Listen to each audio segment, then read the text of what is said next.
এইচএসসির অবশিষ্ট পরীক্ষা বাতিল করেছে সরকার। মূল্যায়ন কিভাবে হবে তা পরে জানানো হবে।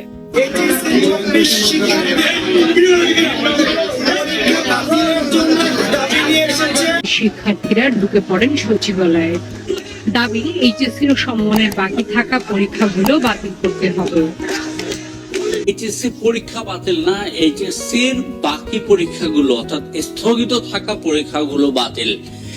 আসসালামু আলাইকুম, welcome to BD study apps. Hello প্রিয় শিক্ষার্থী, তো তোমরা যারা এইচএসসি মূলত পরীক্ষা দিচ্ছিলে তো তোমাদের জন্য রয়েছে একটি অত্যন্ত গুরুত্বপূর্ণ আপডেট। সেটা হচ্ছে তোমাদের সকল এইচএসসি পরীক্ষা স্থগিত হয়ে গিয়েছে বা বাতিল হয়ে গিয়েছে।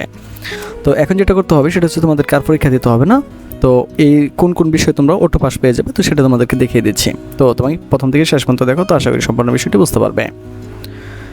এসএসসি স্থগিত সব পরীক্ষা বাতিল করা হয়েছে, ফল কীভাবে হবে সে বিষয়ে পরবর্তীতে সিদ্ধান্ত নেওয়া হবে।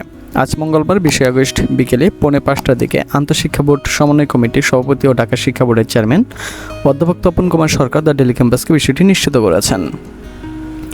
এর আগে পরীক্ষা না দেওয়ার দাবিতে দুপুরে সচিবালয়ের ভেতর ঢুকে পড়েন এসএসসি পরীক্ষার্থীরা। অদ্ভুত পরিস্থিতিতে পরীক্ষা না দেওয়া দাবি জানিয়ে তারা বলেন এর মধ্যে কয়েকটি বিষয়ে পরীক্ষা হয়েছে, তার ভিত্তিতে পরীক্ষার ফল প্রকাশ করতে হবে। কারণ হিসেবে আন্দোলনের অনেক পরীক্ষার্থী আহত এবং পড়াশোনায়ও ক্ষতি হওয়ার কথা উল্লেখ করেন তারা। এ অবস্থায় শিক্ষার্থীদের একটি প্রতিনিধি দল বিকালে বৈষম্য বিরোধী ছাত্র আন্দোলনের সহায়ক হাসনাত আবদুল্লাহর নেতৃত্বে শিক্ষা মন্ত্রণালয়ের সিনিয়র সচিব শেখ আব্দুর রশিদের সঙ্গে বৈঠক করেন। এ সময় সচিবের কক্ষের বাইরে পরীক্ষা না দেওয়ার দাবিতে বিক্ষোভ করেন আন্দোলনরত অনেক শিক্ষার্থী।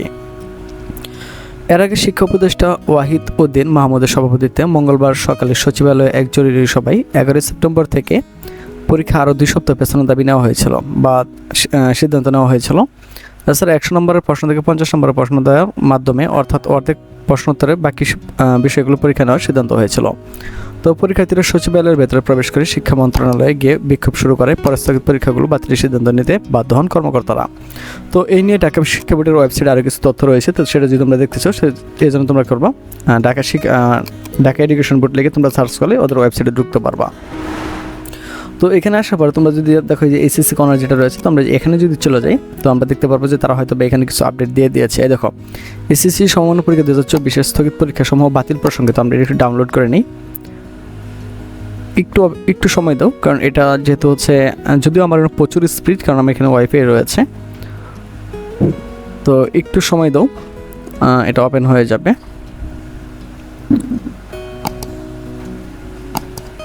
আমরা একটু অপেক্ষা করি। হ্যাঁ, ওপেন হয়ে গিয়েছে, একটু খেয়াল করো।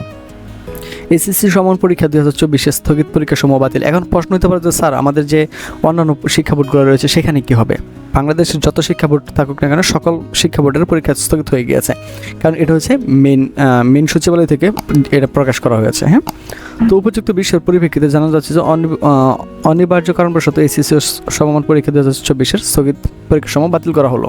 তার মানে তোমাদেরকে আর কোনো পরীক্ষা দিতে হবে না, তোমরা এমনিতেই অটোপাস পেয়ে যাবে। তো আশা করি বিষয়টি তোমরা বুঝতে পেরেছ। তো এর পরবর্তীতে তোমরা যদি আরও কোনো আপডেট চিন্তা চাও সেটার জন্য তোমাকে যেটা করতে হবে অবশ্যই আমাদের চ্যানেলটিকে সাবস্ক্রাইব করে পাশে থাকতে হবে। তো আজকে এখান থেকে বিদায় নিচ্ছি, কথা হচ্ছে আবার একটি নতুন ভিডিওতে। সে পর্যন্ত সকলে ভালো থাকো, সুস্থ থাকো এবং সাথে থাকো বিডি স্টাডি অ্যাপসের।